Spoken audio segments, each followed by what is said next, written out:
sex, life, and tech. If you're 21 or 101, we love them all. Welcome to Age Blind with Nancy AF. Hey, boys and girls. Welcome to Age Blind, where the date on your birth certificate is completely irrelevant because we are united by things that we care about and we're passionate about, as opposed to our age or our generation. So welcome to Age Blind. And this is one of our Halloween episodes where the focus for the entire month is going to be fear. And because you know I like props, here is my sidekick. In addition to my guest today, I haven't given it a name yet, but it is a scary thing and it glows in the dark. So much for the props. And today I have a wonderful guest, a therapist named Dr. Jeff Ditzel, who specializes in helping people build peak performance. So just jump right in, Dr. D. Why did you decide to become a therapist? Well, I guess that was a decision I made long ago as a kid. And I kind of realized that the more that I understood myself, the more I understood how other people worked. And it was fascinating to me to come to understand, like, we're all a lot more alike than we are different in our thinking and how our minds work. So I was just fascinated by the topic as a kid. And if you'd asked me at the time, I would have said I would have become a therapist. I ended up becoming a psychiatrist by trade, which lets me kind of bridge both worlds of the medical and therapy world. And what I do in particular that's a bit different from most is I'm a performance psychiatrist. So I'm concerned about not only getting you feeling better in the day-to-day and learning how to manage your mind, but learning to manage it in a way that allows you to perform at maybe the best level you've ever performed and hopefully feel good in the process. Awesome. And that's just building on that. A lot of people don't take chances or change up their lives because of fear, because of anxiety. So how do you define the difference between just everyday anxiety? I'm going to be late for work, or, this, I need milk and the milk in my refrigerator has gone bad. And what am I going to give my kids to drink? And also paralyzing fear. Like, how do you know when you've crossed the line from just everyday anxiety to something that really is impacting your life? Sure. Well, so there's a difference between tension, which is nervousness, and anxiety, which is fear. It also depends on what you're doing. We don't always need to have our minds protecting us from real or imagined danger, protecting us from there's either painful emotion or actual physical pain. So the thing to understand there is that not all fear is pathologic. Some is actually helpful and required for us to survive. For instance, walking across the street in New York City, you better have a little bit of fear, otherwise you're going to be toast. But having said that, when you go to perform, when you go to intentionally go into the world and live your life and overcome obstacles, then having a system that is a fear-driven versus faith-driven system is going to surely impair your performance. True, true. And I just saw a chart recently that a lot of people today are fearful of things that are going on in our political world or in the government, which is something that really is uncontrollable, Mhm. but it's all over social media, it's all over the news. So I think that's kind of been fueling people's fears. What are you seeing lately in terms of what people are worried about, what they're fearful of, what they're afraid to move forward with? Well, a lot of the media is not really designed to inform. It's designed to sensationalize to get your attention.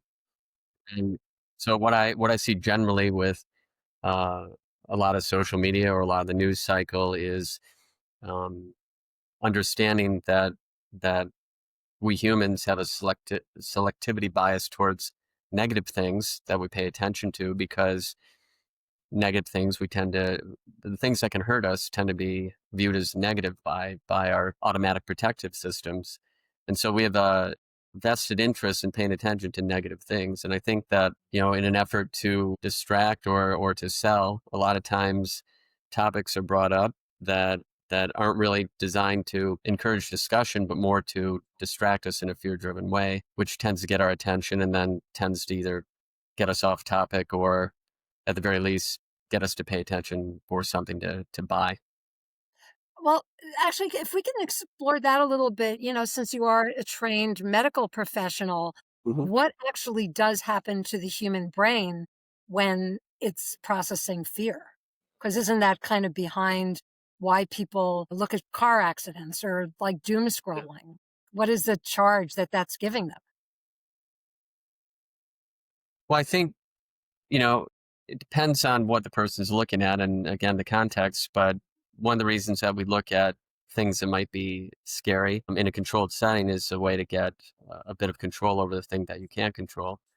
In other words, if you can look at a thing that's scary, but you're removed from it, say in third person, like in a movie theater, as opposed to first person, you're experiencing it, it gives you the ability to control something and maybe desensitize yourself to something you ordinarily wouldn't be able to withstand. So I think it gives you a locus of control over something that often is not controllable if you're actually in the experience. Yeah, I mean, if you just look at the statistics, the most popular category of podcasts these days is true crime. For those of us who do occasionally scroll through TikTok or Instagram, these plane crash videos have become very, very common. So, how do you counsel people if somebody, is in um, a state where that's really starting to impact the way they think, their sleep quality, their behavior? Do you Mhm. tell people to just stay off social media? Do you tell them to look at something else? Like, what is, a good day to day easy fix for that?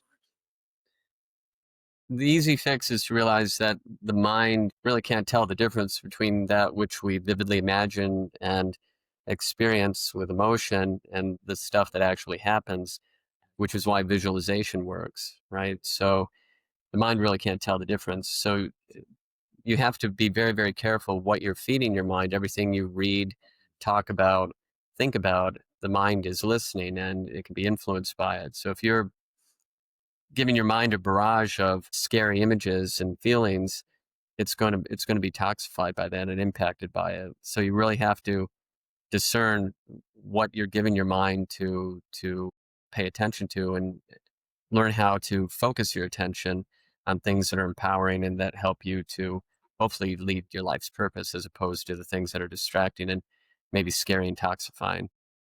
Yeah, I mean, I'm very big on statistics. Like, some people are afraid of flying, but if you look at how many planes actually crash, it's minimal compared to how many car accidents there are. So if Right. you allow your rational part of your brain to take over, I have a couple of girlfriends who binge watch true crime.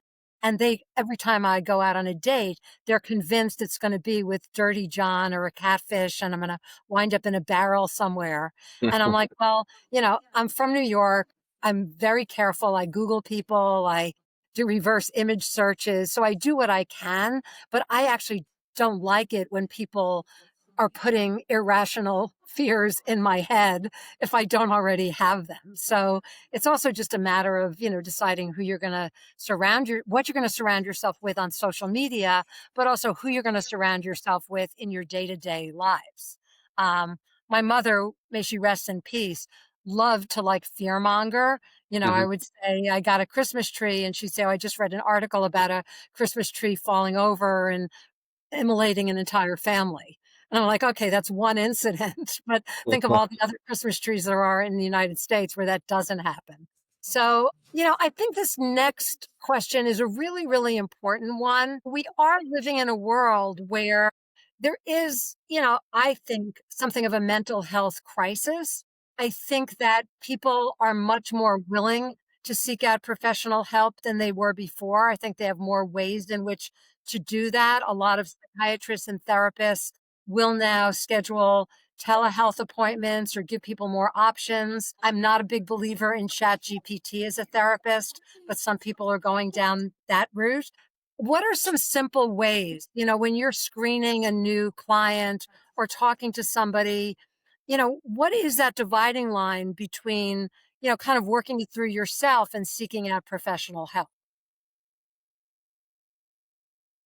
Well, I think if you get to a place where you're stuck, sorry about that fly. If you get, luckily I'm not afraid of flies because I would have been freaking out. I think if you there's a time when we can all use coaching. Okay, there's a time when we can all use therapy or a little bit of help or nudge. A lot of times we can't get out of our own way, and we kind of let our thoughts ricochet around in our head or ping pong around in our head, and we can't get out of the loop of what we're envisioning or imagining. Um, if it if you get to the point where you decide, well, geez, I really want to work on this, often you need to approach transformative change. And the issue is people want to pay an informational price for transformative change. You do need the information, but you need application, how to apply technique. You need confirmation when you're actually doing it well, so you know what to do and what to do again. You also need consultation. You need to be able to ask questions when you don't quite understand something, so you can have it explained in a way that you can utilize it. And then you need repetition. Say you need to do the work because I have friends who say, "Oh yeah, I went to a therapist and it was interesting, but like it didn't really help me." And my reaction is always, "Well, then you went to the wrong therapist. You need to really find somebody and you need to commit. You need to be in it. You need to play the long game," using another performance related, athletic success term. Is you need to commit and you need to say, if I want to be the best possible version of myself, it's not going to be one session and poof, I walk out the door and I'm fixed. It's not like, putting gas in a car or, doing an oil change. It's complicated stuff. Yeah, you look so wisdom isn't some mythical thing that's on a pedestal reserved for the Stoics. It's actually just applying knowledge. And if you can find someone that helps you and shares with you the experience of applying knowledge, right? So that you get a better result and you can lead your life's purpose, then you tend to feel a whole lot better with what you're doing, and also you get the results more often that you're looking for. It's not a guarantee, of course, but if you can increase your frequency of outcomes going your way, but you're not defining yourself by those outcomes, then you're much more likely to get the results you're looking for indirectly and feel the way that you want to feel directly.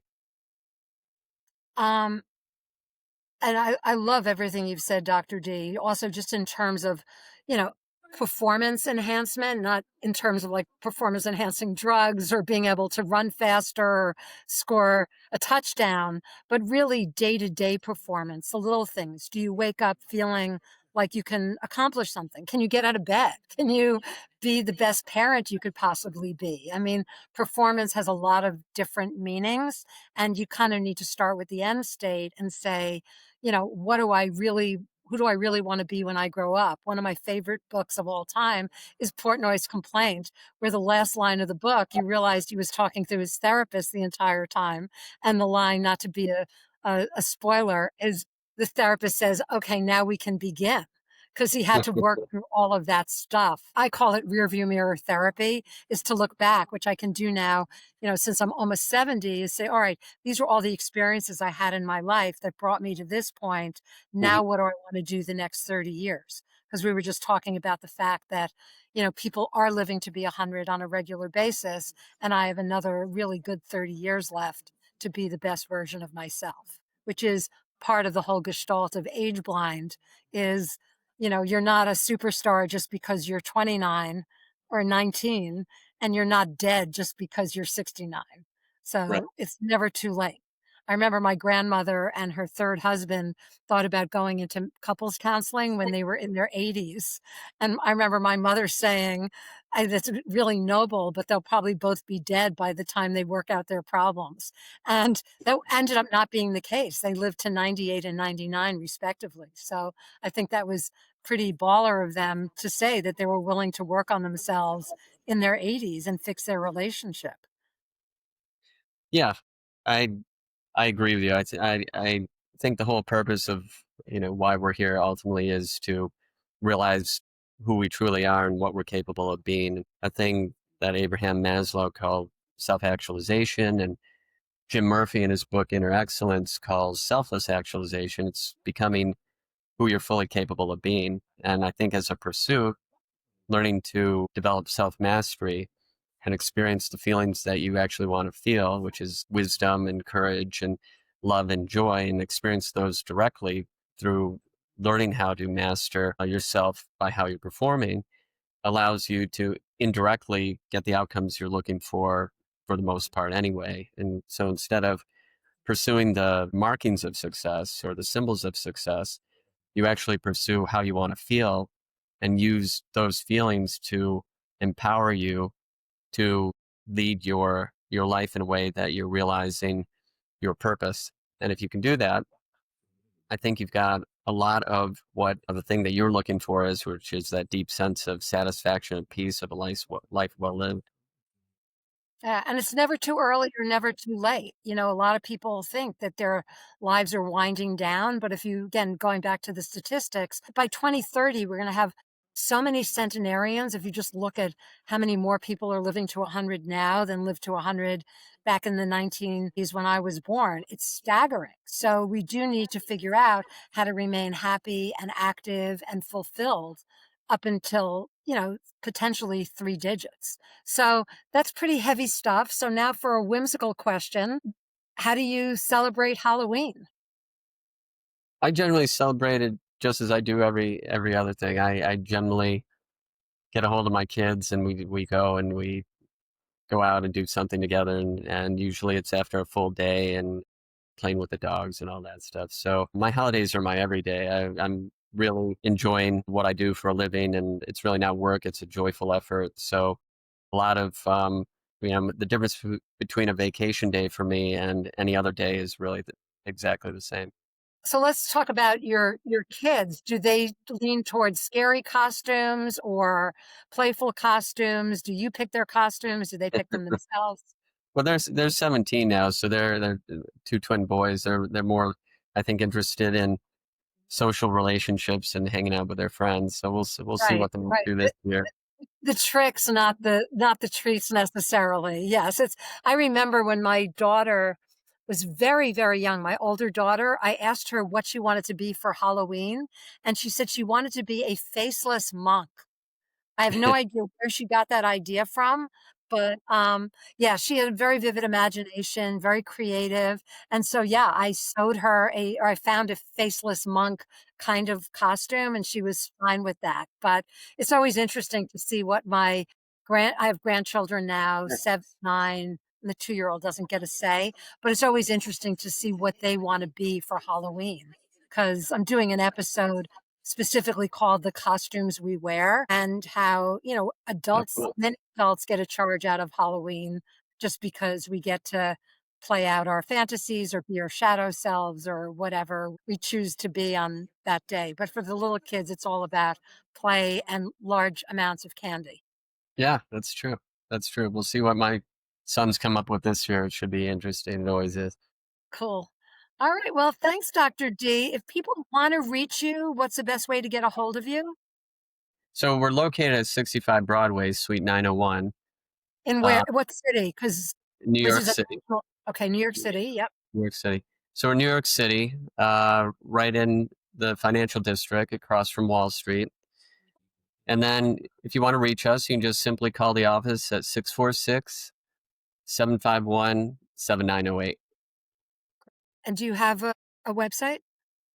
We do. Yep. If you type in my name, Jeff Ditzel Psychiatry, we have a lovely website and give you a little bit of a glimpse of what we do and how we do things.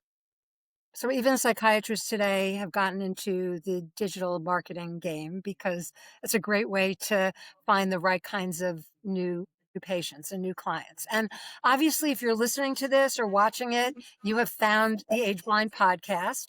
But I would love for you to also follow me on nancyaf.com, also on Instagram as nancyaf underscore. My marketing company is called The On Switch. I still do brand consulting, but as many of you know, in February, I got over a big fear that I had, and I launched a personal brand. And I'm becoming, after being the woman behind the man, the woman behind the woman behind the company, I am now coming into my own and becoming an entity in my own right, because that is the world we're living in, where everybody has to have a a personal brand to be considered relevant. But I am, believe it or not, afraid of being on camera, which I have clearly overcome. When I got on the speaking circuit, got over my fear of speaking in front of a crowd. And now I'm about to make the next big move, which is launching a series of online courses. So follow me on Substack. It's also going to be on nancyaf.com under the tab for workshops.